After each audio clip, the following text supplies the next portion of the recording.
Hi, I'm Roger Daniel, president and founder of DMG, and we're here at the Real Estate Journal Capital Markets event in Chicago, here with Frank Montalto, Marcus and Millichap, and we just finished a great panel. Wanted to kick it around a little bit, just Frank and I, see what he's up to, see what the outlook looks like from his perspective.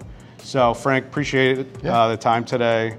Let us know, what are you focused on? What have you been doing, let's say, last 12 months, and kind of give us an idea of what that looks like. Definitely. So I'm on the debt and equity side of the business with institutional property advisors. What I'm doing day to day is working with developers, working with real estate firms that are trying to scale their portfolio in various different manners. So we play a lot in the life insurance company space, debt funds, the agencies, Freddie and Fannie, conventional bank, credit union. Each one of these lender profiles has a different initiative, a different strategy that can help our clients deploy their overall business plan. So, 2025 is exciting. There's an abundant amount of capital that's available, especially for multifamily and industrial.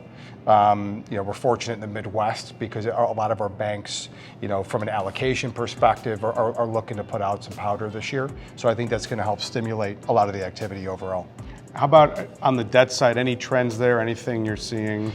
Yeah, when we look at 2024, there was about 130 basis point delta between the min and max of what the 5-year U.S. Treasury was, right? So it's a big change for those that are doing new money acquisitions, and we're having a fluctuation of 1.3% in the overall interest rate. I do foresee the Treasury to remain elevated above 4%.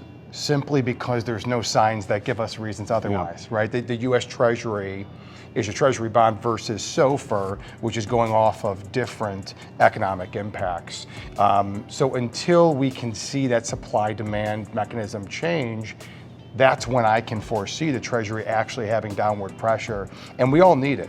Right, when the Fed was cutting interest rates, I think the overall market sentiment, or at least to that retail consumer, was that interest rates were coming down.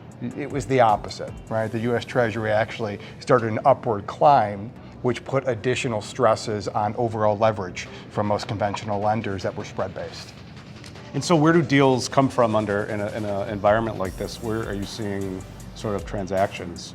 Over the past 3 years, I think as we saw volatility and as we didn't see too much movement in cap rates, we started to see our clients move towards more transitory business plans, meaning value add multifamily, ground up construction. We do often play in the markets that are, I'll call the emerging markets, even though they have their pros and their cons. In the Sun Belt, you have population growth, you have the Space Coast, a lot of great microeconomic certainty in those markets, but you have hurricanes.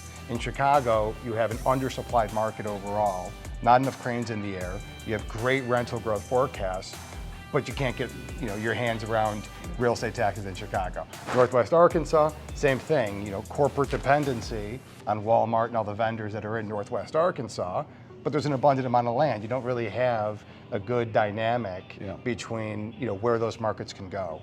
So we are seeing value add business plans working when underwriting them on an untrended basis and still having satisfactory yields to capitalize the transaction. Got it. Do you have a feeling, if you forecast out how this ends up, like where do things trend? Where does the rubber meet the road, sort of down the road? Do you have a feeling for that? Overall interest rates, you're saying? Yeah, and just transactions and how do things play out? A lot of transaction volume in multifamily is dictated on Freddie Mac and Fannie Mae, especially in their small balance program, the $1 to $7 million products. So I do foresee with plus or minus $530 billion of debt maturing this year, I do think we're in a position where more people have accepted that their rate's going to be higher, right? The weighted average cost of that coupon is probably 4.5%, plus or minus. So I see refinances taking place that unfortunately may or may not have cash-in needs to be able to meet overall financing guidelines. But activity's up. It's great seeing the energy that's taking place with those that are at least underwriting the transactions, that are at least submitting bids, trying to make it work, regardless of what the capital stack looks like. Well, it was great meeting you today. Yeah. Really appreciate the time and looking forward to 2025. We'll see what happens. A lot up in the air. Yeah, likewise. It's going to be exciting, but it's all of us banding together and having these conversations that's important. For sure. Thanks. Awesome. Thanks.